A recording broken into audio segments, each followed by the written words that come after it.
What's up, my friends? So last night I had a double steak dinner and I couldn't finish it, so I'm going to prepare a couple of eggs, scrambled eggs on coconut, also from last night. Made some eggs and there's some coconut oil left over. I only use coconut oil to prepare stuff such as this one. Just kind of as like a salad, and it turns obviously, and low heat, my friends. So that's kind of the idea of simmering or whatever, slow cooking on coconut oil versus fast and furious, rare almost steak. At least that's how I like it. This one obviously is no longer rare, but so a couple eggs with a steak for a late lunch. I have lunch and dinner, that's it. So check this out, in case you don't believe me, but I got one. I got a trout, my friends. Beauty. Check him out. Ooh. He's a decent size little fella. Perfect for a pan. Oh, so we'll get him out of the shore now. There he is. Ooh, beauty. Rainbow trout. Pretty cool, huh? We're gonna keep. So I caught a few trout today, but I was lucky to actually bring one back alive. Check this out, my friends. And get that board out of the way. Look at him. He's pretty big. About 18, 19 inches. Lucky he made it in all the way from the lake. About a 15-minute drive, 10-minute drive.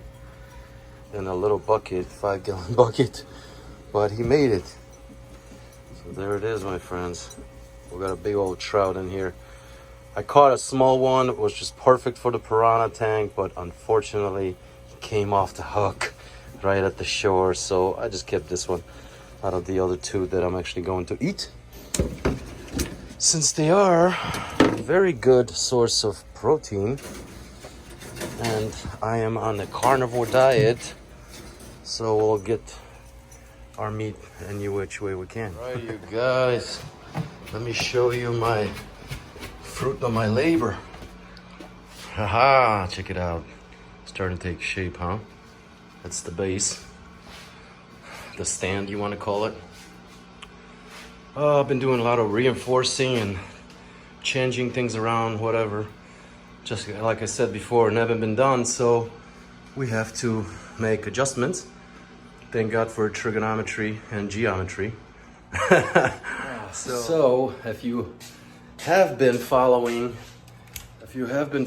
my build adventures, there it is, my friends. Sorry, that's more about the project than it is about me right now, but well, more or less we're coming together. A few more things I have to add to make room for the plywood to tie into something, so a few more braces, or what you want to call it, and we'll be ready to lay down the plywood and go up.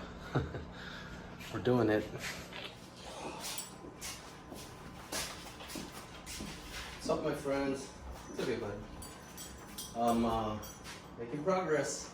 One-man army here, so we only can do so much, especially when they hold in here, screw in there. It's impossible. I mean, I have my these guys, really useful, but I wish they were bigger, because some of them couldn't even contest on the width. But anyway, I'm definitely no king of DIY Joey Mullen, but I sure do away with what I have here. I even use a handsaw at some point, so uber primitive. I have power tools, but I just didn't need to employ them here. I'd rather keep it in the garage, but now and then you always got to do some trimming, whatever. Quickly running out of screws already. Didn't realize that the reinforcements and stuff, still got about a quarter pack left. It's okay, should be enough. like barely enough. I just gotta tie in a few more braces. This is basically to have somewhere to tie in the plywood, you know. I'm gonna mark the seams so I can later secure the plywood down. Two of the pieces I bought are perfectly straight. The other two are kind of with a slight bow to them, so that's gonna be crucial. Having to suck in the, you know, whatchamacallit, the difference on the whatever I'm trying to explain. So that's it, my friends. I think I'm gonna be finishing up for the day. It is kind of getting late, and quite frankly, I'm tired. So is Zulu. Right, Zulu? You tired, buddy? Yeah, he hasn't moved. All right, so there it is. As I said, I'm just installing the top framing sort of thing, and the base will be complete. All right, let's see if they are disturbed. As you can see, I've kind of collapsed the tank. I did the minimal to ensure that nothing falls and breaks the glass or whatnot during transport, but they seem to find it very I don't know, just stimulating, I suppose. Their craters and everything else they've built this. Yeah, you can see they're defending it now. Move over. Yeah, it's like a big nest welt. So I'm sure there's some sort of courtship going on.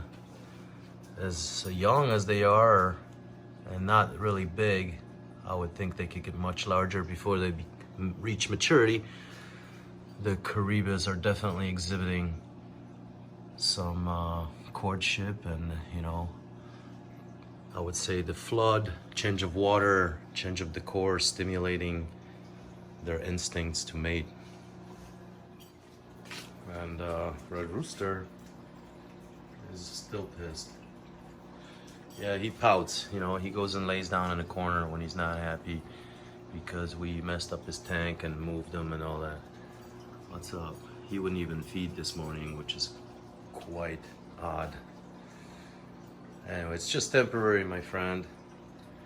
Don't worry, you're getting back in the big tank soon. Yeah, he's gonna go back in here after I move the Kariba into one of the 220s that'll be soon empty after we finish the big build. Yeah, I think the juveniles as well as the adults, yep, doing quite well, are going to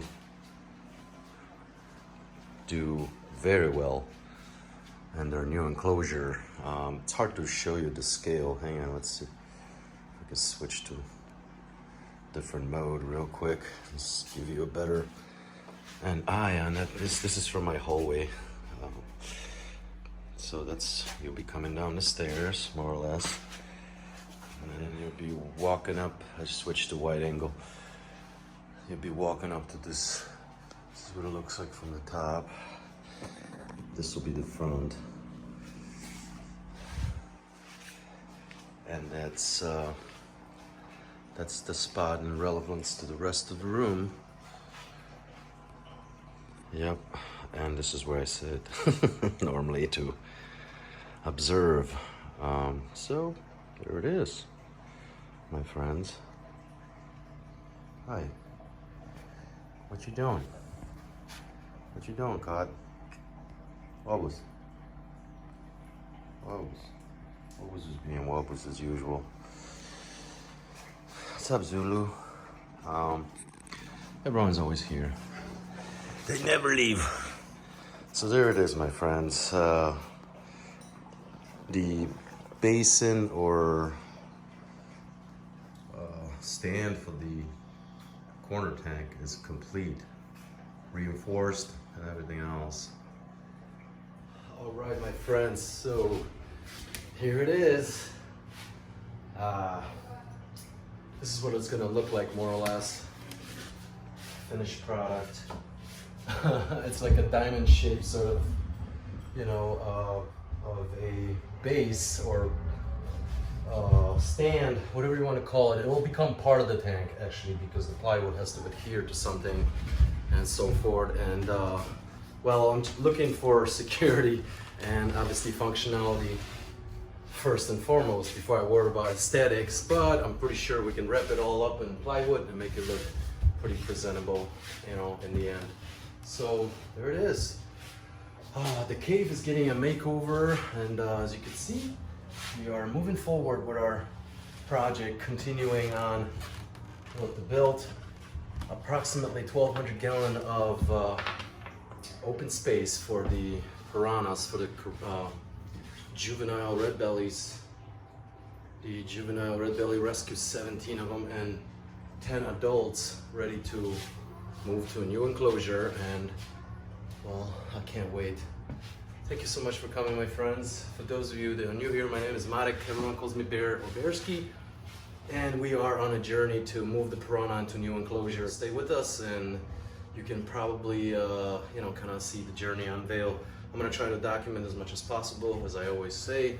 Sometimes I just simply forget to turn on the camera or get so into the work. And a lot of this is kind of boring, just construction stuff. So we're getting there in steps. I'll keep you updated. I'll see you on the next one.